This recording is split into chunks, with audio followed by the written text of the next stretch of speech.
that, darling? Fancy a piece of action, eh? All right, suit yourself. Don't know what you're missing. Idiot.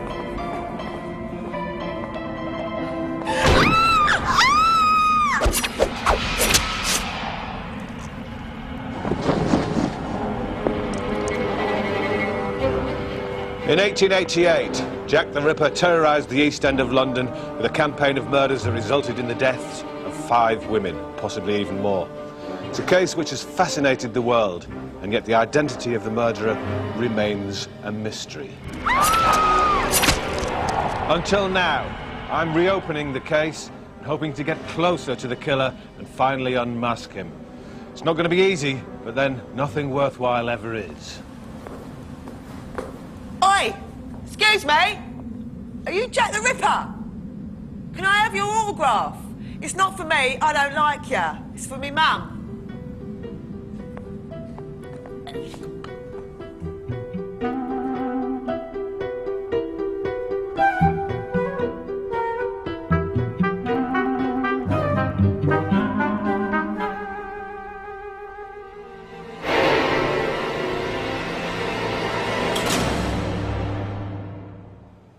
The Ripper murders took place over 10 fear-filled weeks in the autumn of 1888 here in Whitechapel in the East End of London.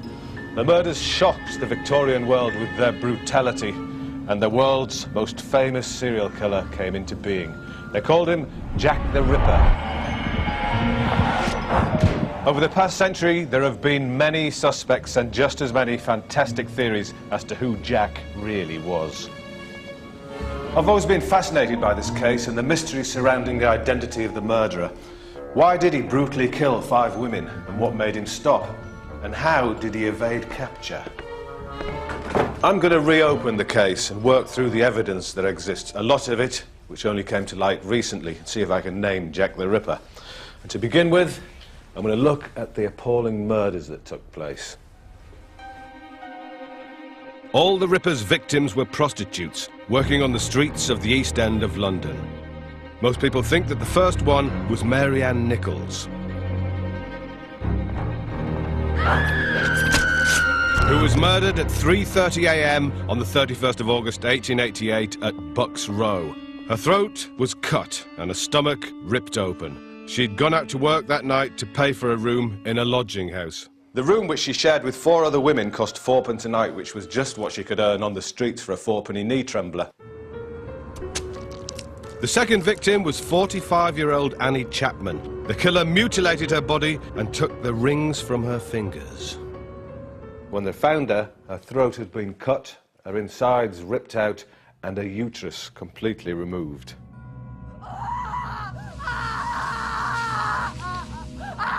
The next woman to be in the wrong place at the wrong time was Elizabeth Stride, or Long Liz. Her body was found at 1 a.m. on the 30th of September in Berner Street. Although her throat had been cut, there were no other marks on her body, and it's thought that the murderer was scared off before he could do anything else to her. The fact that he was disturbed in his deed was probably the downfall of his next victim. Seemingly, with his bloodlust not satisfied, 40 minutes later, Jack struck again.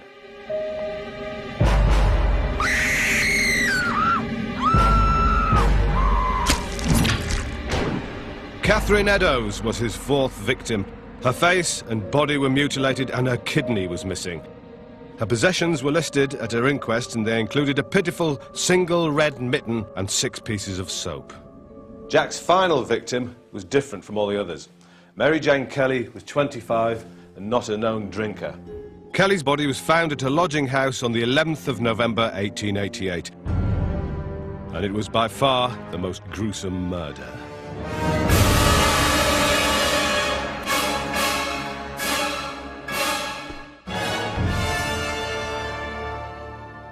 She was horrifically mutilated and her organs were spread around the room. And then the murder stopped, and the myth of Jack the Ripper was born. I've been going through the suspects and assessing the evidence against them, and I've narrowed it down to 5 who I think merit more attention. Men that the police investigating at the time suspected of being Jack the Ripper. Francis Tumblety, an American quack doctor who collected body parts for a hobby. He fled to America soon after the final murder. Thomas Cutbush, related to a high-ranking police official. He was sent to Broadmoor prison for the criminally insane soon after the final murder. Montague Druitt. His family thought he was guilty, and so did many police investigating the crimes at the time. The murder stopped after he killed himself. Aaron Kosminski, a Polish Jew, arrived in England around 1882. He was thought to be guilty by the police investigating at the time. And George Chapman, a Polish barber surgeon. He lived in the area and was found guilty of killing 3 of his wives. To assist me with my investigation, I will be meeting a whole host of experts, including a police forensics officer, a psychological profiler, a handwriting specialist, and even a psychic detective. First is Dr. Judith Rowbotham, a leading criminal sociologist who can tell me more about Victorian life in the East End of London. So the Ripper's victims, they weren't young, attractive prostitutes. They were quite, well, they were middle-aged and not particularly good-looking. With the exception of the last one, Mary Jane Kelly. But the others, no, they were middle-aged, well-worn, you might say. Yeah. There were people who had married, had families, had, largely because of drink, drifted into at least part-time prostitution, and had inevitably ended up in Whitechapel. None of the murders were sexually orientated, were they? No. They may have been prostitutes, but there is no sign, indeed there was no time in 4 of the murders for any sexual intercourse to have taken place. So how was it reported in the press at the time? The Victorians put really gruesome reports of all murders in the newspapers. They went into it in enormous and elaborate detail because they expected to learn a lot from the corpse. They expected to learn about the victim's responsibility for being murdered. What sort of man do you think might have committed these murders? I think that you've got a very wide range of possibilities because a great many men used Whitechapel prostitutes. So it could have been anyone. Yeah. I'll get there eventually, but in the meantime I'll just carry on with me pie and mash. If the victims haven't revealed anything yet about their killer, maybe the area where the murders took place will give up some secrets. This is the East End of London, where Jack would prowl the streets at night with murderous intent. It's very different now, but this was once the vice capital of London, with drink, drugs and prostitution being the chief source of income as well as escape. 60,000 people on the brink of poverty and starvation, crammed into common lodging houses like this. There were on average 36 people living in each house. Whole families would occupy a single room. It's impossible to imagine the hardships that were suffered in the East End, a term coined in the 1880s that became a byword for crime and villainy. I'm here to understand more about the area and why it provided a perfect hunting ground for Jack the Ripper, and who better to accompany me than Richard Jones, who leads Ripper walks through these streets every night and is an expert in all aspects of the case.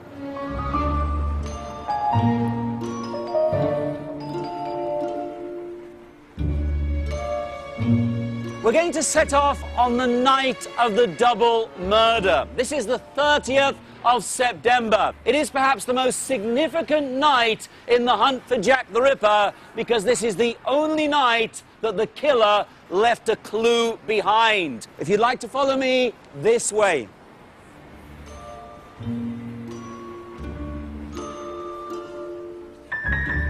Well, we've arrived in Mitre Square, and as you can see, Mitre Square has changed an awful lot since 1888. P.C. Watkins came into the square through this entrance here and shone his lantern towards that corner, where he made an horrendous discovery.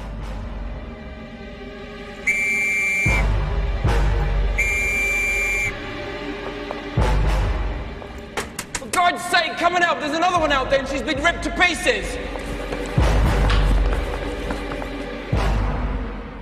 so police started arriving here from all over the area. And yet somehow Jack the Ripper got out of the square, probably through that passageway over there, and he escaped into the East End of London. Now, how dark was this square? The square was very dark indeed. There was a lamp sort of over on that side, but this corner was more or less in pitch blackness. So if he left by Yeah, that I mean, passage over it- there, he must have known that it was there. Yeah, it does suggest that it was someone living in the area who knew where he was going. So we're now going to go to the place where the only clue that Jack the Ripper left behind was discovered. So let's follow that trail.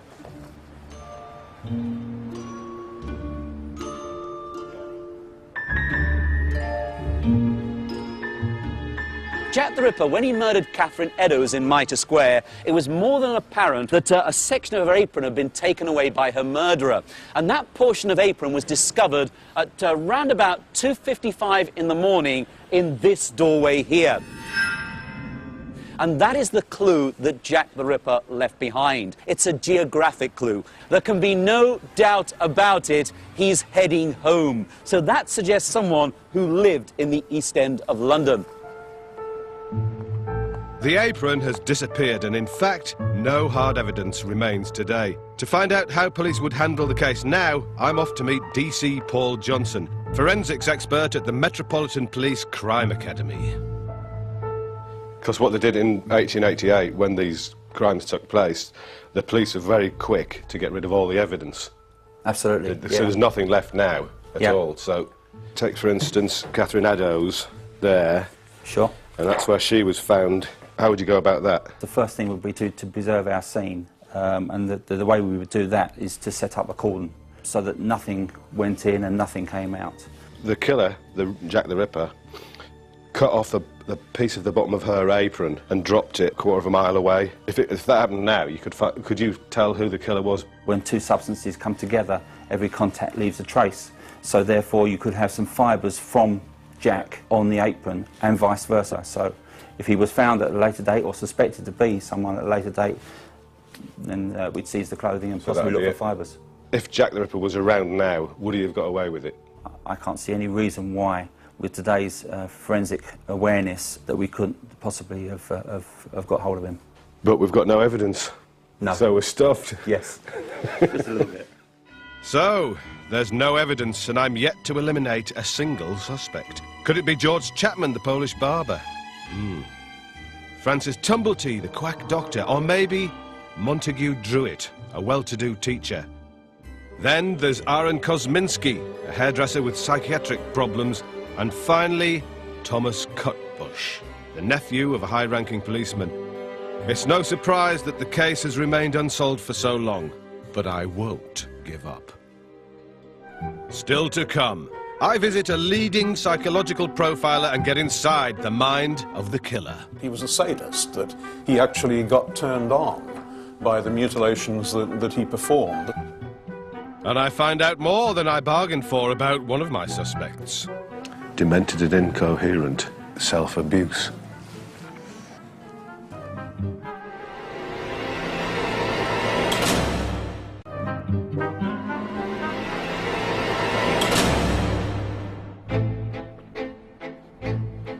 Whitechapel, in the autumn of 1888, a killer stalks the streets searching for his victims. Over 10 terrifying weeks, 5 women were murdered and mutilated, all of them street prostitutes, all in the middle of the night. The killer remains elusive. Until now, I'm here to conduct my own search, to re-examine the evidence and find out who was Jack the Ripper. So let's look at my suspects in more detail. George Chapman, 22 years old, a Polish immigrant trained as a surgeon but now working as a barber. In 1903, he was arrested for poisoning 3 of his wives. He was in the country at the time of the murders, so could the poisoner have been Jack the Ripper? Aaron Kosminski would have been about 23 at the time and was one of the chief suspects, mainly because he was Jewish, had a violent and troubled past, and a history of mental illness. Montague John Druitt would have been about 31 at the time of the murders. He worked as a teacher in Blackheath but made frequent trips to London and was sacked under mysterious circumstances. He drowned himself in the Thames shortly after the murders ceased. He was a loner and a keen cricketer. His family suspected him, and the police called him sexually insane, which was basically Victorian speak for being gay. Thomas Cutbush was named by the Sun newspaper as being the guilty man. He was institutionalised in 1891 for having syphilis and paranoid delusions, escaping briefly and stabbing 2 women in the buttocks. He was the nephew of a prominent police chief. So, was he institutionalised to save his uncle's embarrassment? Francis Tumblety, 55 years old. An American quack doctor who made his fortune from acne cream. He collected wombs as a hobby and was known to hate women. He fled to America shortly after the murders ceased and promptly disappeared from view. I still have a lot more questions about my suspects, and I think the man with the answers could be historian Richard Jones, the guide on the Ripper walking tour of the East End. Who was Jack the Ripper? Oh, well, that's the million-dollar question. It's a very difficult question to answer because obviously it's never been officially revealed, although we can be almost certain that many of the police officers who worked on the case, who were involved in the case, seem to have had a pretty good idea that they had got Jack the Ripper, and several of them even go on record to say who Jack the Ripper was. And who did they say he was? There's the problem. They all named different people. Dr. Tumblety, who seems to have been a favoured suspect of Detective Littlechild, he actually was interesting because he didn't come to light until quite recently. Tumblety was an American quack doctor who may have been in the area at the time, may not have been in the area at the time. He certainly was in London at the time because he was arrested on the 7th of November for acts of gross indecency with 4 males. Dr. Robert Anderson goes on record in his memoirs in 1910 to actually say it was a low-born Polish Jew living in the heart of the area. So we've got Kosminski. That's it, yep. And George Chapman. Chapman came to prominence in 1903 for poisoning 3 wives. Do we know why he poisoned his wives? Basically, he was a man who liked to fall in love, but he didn't like telling women it was over. And so rather than do that, he poisoned them. Well, let's move on to another suspect, Cutbush. Cutbush was an interesting one because he came about as a result of a series of articles. The Sun newspaper said they knew the Christian name and the surname of Jack the Ripper. Now, in those articles, they don't actually name this suspect, but it's quite evident they're talking about Thomas Hayne Cutbush. Who's your favourite, Kosminski? I would say Kosminski is the likeliest one. Basically, he was homicidal. But there's no evidence of Kosminski being homicidal. We do know he's supposed to have threatened his sister with a knife. When he was taken to the workhouse en route to the asylum, they did take him with his hands tied behind his back. Because the thing to bear in mind is... Wasn't that because he was very keen on masturbation? Well, it could have been. The one bit of asylum violence he was involved in, he appears to have thrown a chair at an attendant. Which is hardly homicidal. I mean, that would mean that Naomi Campbell was homicidal, doesn't it? You know, well, yeah, throwing a chair doesn't really... No, but in fact he seems to have been the favoured suspect of the 2 highest-ranking officers with direct responsibility for the case. And if they thought the case against him was stronger than the case against anybody else, then I think he must hold the mantle of the likeliest contender for being Jack the Ripper. So, Richard thinks it's Kosminski. Interesting, but I'm not convinced. Cutbush and Kosminski both had a history of mental illness, so that puts them in the right profile. Cutbush, I don't think, was a very likely suspect. The only thing we've got to go on, as far as he's concerned, are the newspaper reports, and they weren't particularly helpful, I don't think. Kosminski died at the Leavesden Asylum for the Imbecile Poor, so I'm going to have a look at his records and see if I can find out more about the man and what he was capable of. I'm hoping the answer lies in the London Metropolitan Archives. There we are, straight away. Kosminski, Aaron, 147. What does that mean? That wasn't his age, presumably. There he is.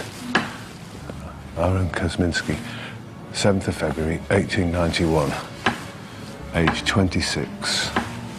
Single, hairdresser, Hebrew, supposed cause unknown, and then in red writing next to it, self-abuse.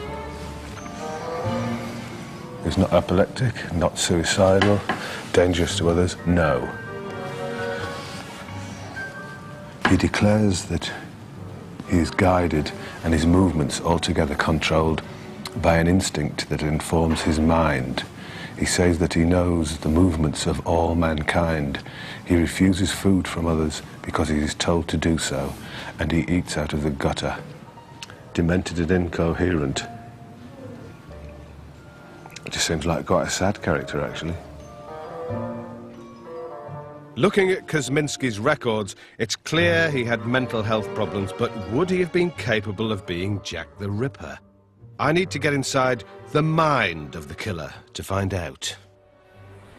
Since the early 80s, the British police have been using offender profiling to help catch murderers. So I'm going to see Glenn Wilson, who's a psychologist and has been involved in some very high-profile cases, such as jailing Rosemary West and freeing Colin Stagg, who was wrongly convicted of the Rachel Nicholl murder.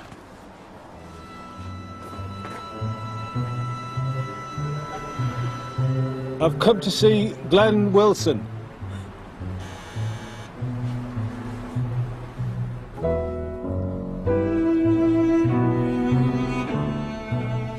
So, Glenn, we've got 5 suspects and 5 murders. What sort of murderer would commit these sort of crimes? It is impossible to think that there isn't a kind of a sexual motive involved, that he was a sadist, that he actually got turned on by the mutilations that he performed. This is how he got his kicks. In this case, he may well have been disturbed because he only got time to slash the throat, but he clearly wasn't satisfied with that. He had a greater ritual in mind, and 3/4 of an hour later, he has got this one and done much more of a mutilation. By the time he got to Callie, he got her inside so that there was no likelihood of being spotted by witnesses, and was able to complete a full ritual mutilation, which is presumably the complete fantasy that he had in mind. Would he have been trying to collect the wounds from these women? It's quite possible that some of the body parts were taken away as trophies. One of them had a ring taken as well, which might have gone down as a trophy. There's suggestions that Druitt and Tumblety were gay. Would that be a crime that a gay man could commit? You wouldn't expect it to be done by a gay man, because gay men usually pick male victims. Yeah. But I'd be reluctant to rule Tumblety out on that pretext, because he fits the bill on so many other scores that he remains, for me, one of the most likely suspects. And why is that? He lived in the area. He was a quack doctor, liked messing about, aborting women or helping them to do that. He supposedly kept a collection of wombs on his shelf. He was grandiose. Yeah. All of those things make him very likely. Okay, let's now turn to George Chapman, who was hung for poisoning 3 of his wives. Could he have changed his style of killing? I think it's very unlikely. The two don't seem to go together at all. He was in the area at the time, and obviously he's an established murderer. But apart from that, there's, I suppose he fitted the description, but then so did every second guy in the streets of Whitechapel. Kosminski, now he's a favourite, but appeared to be some kind of an oaf. Could these murders have been committed by an imbecile? We know that he was probably schizophrenic, probably paranoid schizophrenic, and it's amazing how paranoids can be cunning. They can appear totally deranged at one time, and yet seem to get it together to avoid detection for crimes of this nature at others. Okay, let's then move on to Druitt, who I suspect was just... I feel quite sorry for him. His mother was a bit mad. He was accused of sexual aberrations, which we now believe was simply homosexuality. He doesn't fit the profile of the kind of guy that would perpetrate this. Serial killers don't usually top themselves at the end of a run like this. Now, Cutbush, he was a bit of a drifter, and also was sent into an asylum, after which he then stabbed 2 women in the buttocks. Does that got any relation to No, murders like this? Probably not. It's a bit unlikely that the guy who perpetrated these frenzied crimes would then come out with a relatively minor one. So out of these 5 suspects, which one of these would fit the profile in an I think ideal world? Tumblety and Kosminski fit the profile best. I've got them about 50-50 as the most likely of the suspects that we know about. I'm ready to eliminate my first suspect. There just isn't enough evidence to keep him in the lineup. I'm dismissing Thomas Cutbush.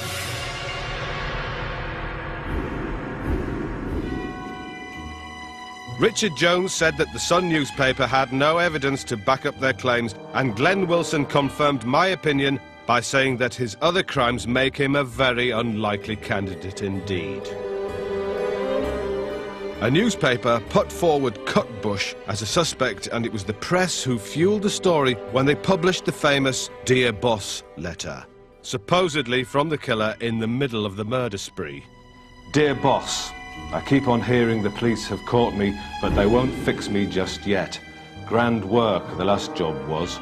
I gave the lady no time to squeal. How can they catch me now? I love my work, and I want to start again. You will soon hear of me with my funny little games. My knife's so nice and sharp, I want to get to work right away if I get a chance. Good luck. Yours truly, Jack the Ripper. Well, this letter gave the killer his name, but is it genuine? Can the handwriting tell us more about the author, and even better, any of my suspects? 2 of them, Druitt and Tumblety, left letters behind, which I've got here. Could either of these men be responsible for sending the letters to the police? And indeed, have either of these men got the handwriting of a serial killer? To find out, I'm going to visit Elaine Quigley, who's a graphologist, and see if she can shed any light on the matter. And I've also secretly slipped in a copy of my handwriting there, see what she tells me about myself. I could be a serial killer too. I've brought some letters for you to analyse. So could you tell me what sort of people these might be? The first letter is from Montague Druitt, the teacher whose family thought he was guilty. He committed suicide shortly after the last murder. What we do find in this writing is that there is uneven pressure. So this person could be a bit of a worrier, but there's no real violence in the writing. It's a quite calm, flowing script apart from that. What about his mental state? Could you tell anything? Well, the writing looks all right. His personal pronoun, which is I, it's not particularly strong. In fact, the light pressure there is quite noticeable in places. I just think that this is probably a man who's emotionally varied more than anything else. Yeah, you're quite right. Am I? Yeah. Good. Next is a sample of Dr. Tumblety's handwriting, the American quack doctor and womb collector. Ooh, he's a definite showman. Look at the size of the writing. It's very much a person who craves attention, but in fact there's a lot of negative in the very strong downward slope of the lines. I feel that this writer is much more focused than the last man about what he wants. He doesn't care what other people say or whether they like what he's doing or not. He does it his way. And could he be a murderer? I think he could. Because he's so dominant with the writing and these very, very strong T-bars with the little hooks, he'll always hold on to his own views. So he could be a misogynist, he could be a misanthropist and dislike women intensely. And I believe that there's a lot in this writing that says that to hell with the rest of the world, I'm all right, Jack. Yeah. And I don't like it. I'm all right, Jack the Ripper. Now it's my turn. I wrote this on my way to see Elaine. It's not very nice writing. There's something about it that shows a rather pernickety and difficult to find a word which really describes him. He's going to be fairly accurate. He's going to do things as carefully as he can. And there's no real violence in the movement of the writing at all. However, if he decides he wants to be aggressive, it will be done in a planned way. A murderer that would maybe make plans? Yep, if he's a murderer, I don't see why this man would want to do something of that ilk. All right, good. Well, that's me. That's my writing. That's not your writing, is it? That's me, yeah. Is it? Oh. Elaine's got me. Pernickety? Yes. A murderer? Most certainly not. Next, I show Elaine the famous Dear Boss letter. It's more a disturbed person. Yeah. It's more somebody who's lost in their own world. It isn't the writing of somebody who looks as though they want to go out and do this anger. Look at the lower zone here. Very light pressured. The doing area is very light pressured. Well, this is the letter that was sent to the police from Jack the Ripper, and a lot of people think that this letter was actually sent by a journalist. And red ink. As far as I know, the Ripper didn't use red ink. Well, the reason he wrote this in red was he said that he wanted to write it in blood, but the blood clotted, so he used red ink instead. Well, that sounds like a journalist making that one up. It does, exactly, doesn't it? So, Elaine has confirmed my suspicions. Surprise, surprise. Newspapers do make things up for the sake of a good story. So, the press had given a name to the murderer, even if it was a made-up one. But Jack didn't exist just on the pages of the newspapers. There were several witness statements of people who believed that they'd actually seen the killer, and incredibly, one of the victims, Catherine Eddowes, claimed that she knew who the murderer was the day before he killed her. Frustratingly, she never told anyone the name of the man who she thought was responsible, but the body of one of the victims could tell us something about the killer's identity. Well, here we are in Hanbury Street, and just down here is the site of the second murder, which was Annie Chapman, or Dark Annie.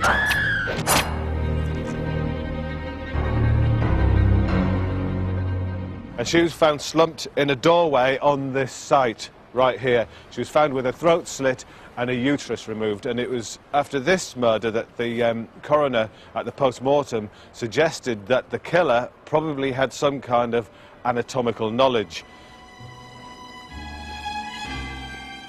Kosminski and Chapman both trained as barber surgeons. Tumblety was a self-taught doctor who claimed he could perform surgery. And Druitt had taken an interest in anatomy, but then again, so did every other Victorian gentleman worth his salt. Well, the mists are beginning to clear, and I'm getting a good picture of who Jack the Ripper wasn't. We're one suspect down, and a couple of the others are looking extremely shaky indeed. Still to come, ex-police officer and psychic detective Keith Charles relives the murder of Catherine Eddowes. I feel like I'm tasting blood in my mouth. I feel really sick. And I finally reveal who I think was Jack the Ripper.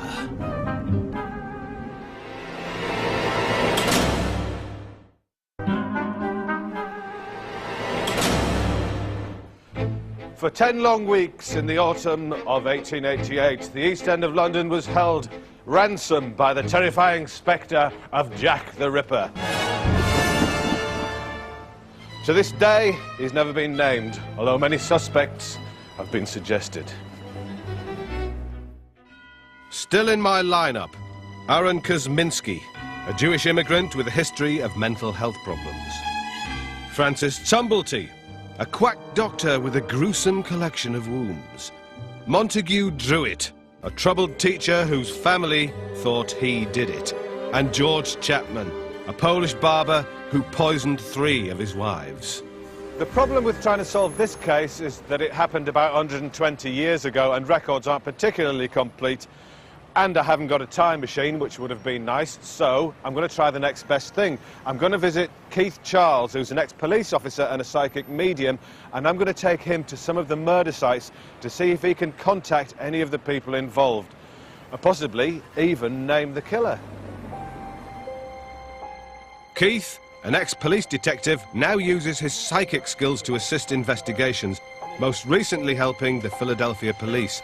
I'm taking him to the White Hart pub in Whitechapel, but it's not beer we're after, it's spirits. Wife poisoner George Chapman used to run his barbershop in the cellar, but will Keith be able to tell me if he was Jack the Ripper? Well, Keith, this is where I wanted to bring you, so do you get a sense of anything?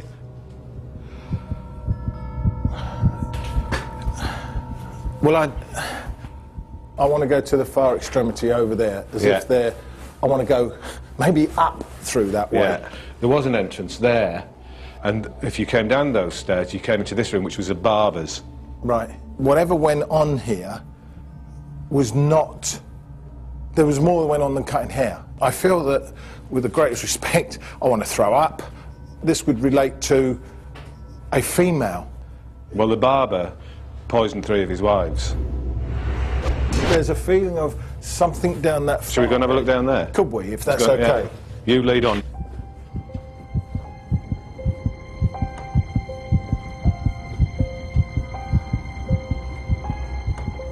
He's got this feeling of... he doesn't like us. He's kind of aggressive in his nature. He's kind of... he's spitting. And he's not all there mentally. He's not all there mentally. It's almost like, I don't want you in here. This is private. What I do down here is private. You couldn't get a name, could you? Well, I do. I keep hearing Georgie Porgy Puddingy Pie. Is there any way that he might have been Jack the Ripper? My honest opinion, no. No. No. No, I don't think so He either. is not Jack the Ripper. With Keith making contact straight away with one of my suspects, I take him to Mitre Square in the hope that he can tell me more.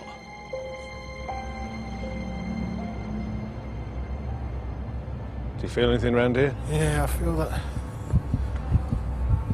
I'm picking up more like a suspect than a victim here. But it's almost like, if I'm the suspect, I'm looking for dangers, i.e. in the way of policemen or whatever coming from over there. So there would either be a police station or some sort of police unit over there that he seems to know. There was actually a policeman who was in, an ex-policeman who was in the warehouse there. Can you tell me what he might have looked like? He's quite large, big chest.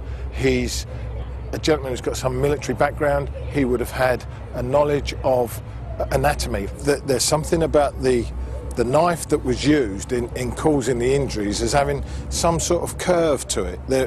This would be quite distinguishable. But it was quite good for, sorry to say this, it's quite good for ripping and tearing.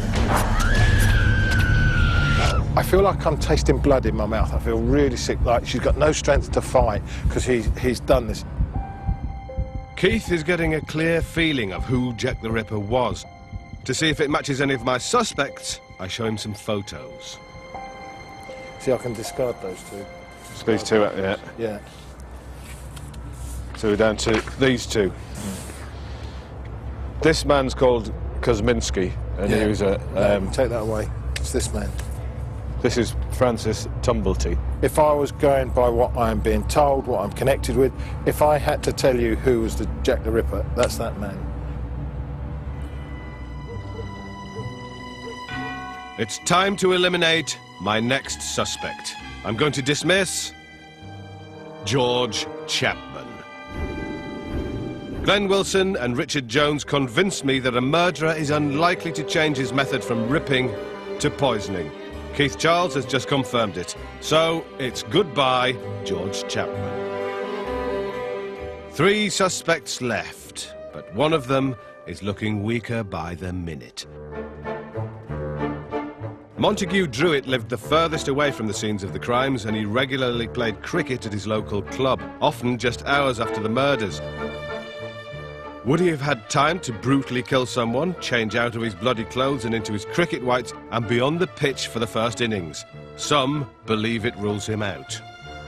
Well, we know that Druitt played cricket here at Blackheath Cricket Club at 11:30 on the morning after the murder of Annie Chapman, which took place at 5:30. So, could Druitt have got from Whitechapel to here in Blackheath in 6 hours? The answer is yes. Quite easily. It would take about 2 hours for him to walk it. I've done it myself. But he would have been walking through the streets when everybody was going to work, and he would have been covered in blood. So there's where the problem lies. I think that negates Druitt. I think that whoever did the murder probably lived within the area or disappeared into the crowd of blood-covered butchers.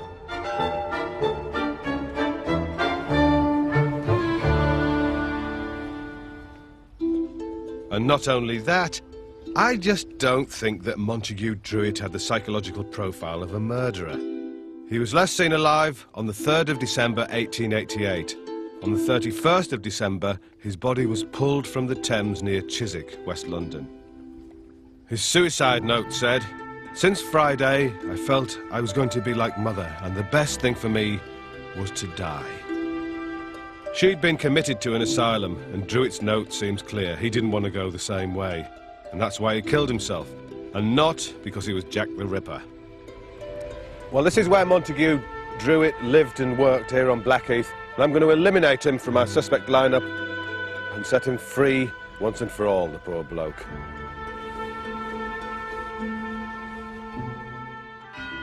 The Jack the Ripper case fascinates us precisely because we know so little about it, and seeing the suspects makes it all the more real. It's nice to put a face to the name. So let's look at the evidence.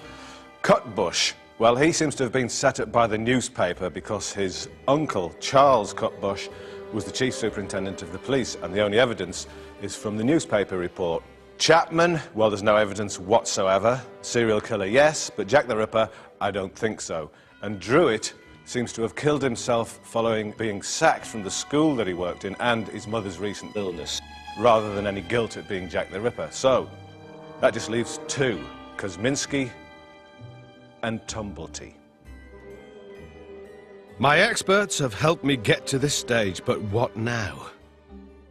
The only concrete evidence left are the locations of the murders. Can they help me? Recent research says they can. I'm returning to Glenn Wilson, who I hope will shed some light using the science of geoprofiling, which looks at the position of the murder sites to pinpoint where the murderer might have lived. How does geoprofiling work? The basic principle is that the perpetrator you expect to live within the centre of all the various crimes, possibly with the first one, which would be less planned, being nearer to home than the later ones. Each of the 5 murders occurred within a quarter of a mile of each other in the heart of Whitechapel, in a seemingly random pattern. Our 2 remaining suspects lived so close to the murder sites that they could have easily walked to and from each one.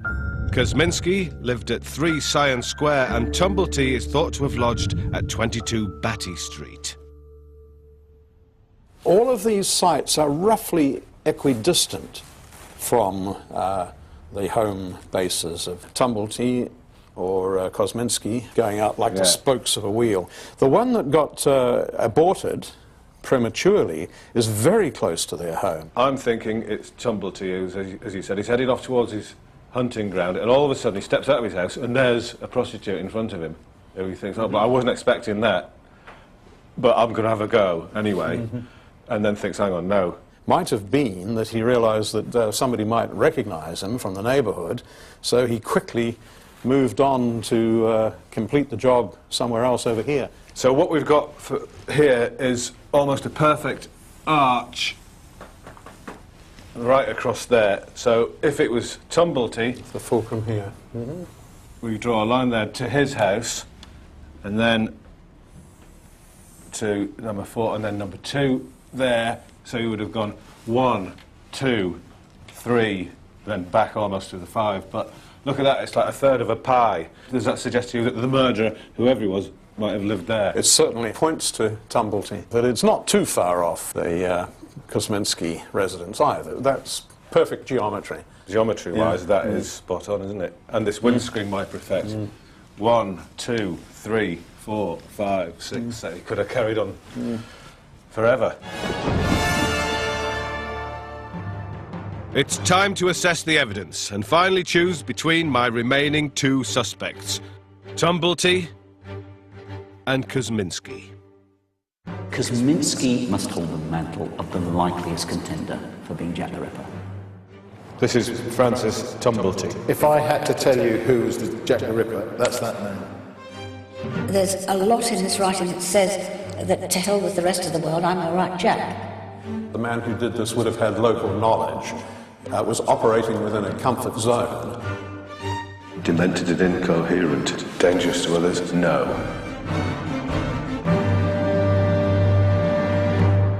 I've finally come to my decision. I can see why Kosminski's been a likely suspect all these years, but having looked at his medical records, I don't think his mental state was that of a murderer. He was a chief suspect at the time, but all the evidence seems to have disappeared. I think Francis Tumblety did it. Tumblety was in London at the time of the murders, and he fits the description of a strange American gentleman lodging at Batty Street in the heart of the East End. A self-taught doctor, he was known to have a macabre collection of wombs, and he certainly had anatomical knowledge. He had a well-documented hatred of women. And the second victim, Annie Chapman, had 2 rings taken from her body. Tumblety had 2 similar rings in his possession when he died. Police at the time saw him as a prime suspect, and he fled to America soon after the last murder. So, Francis Tumblety did it. Or did he?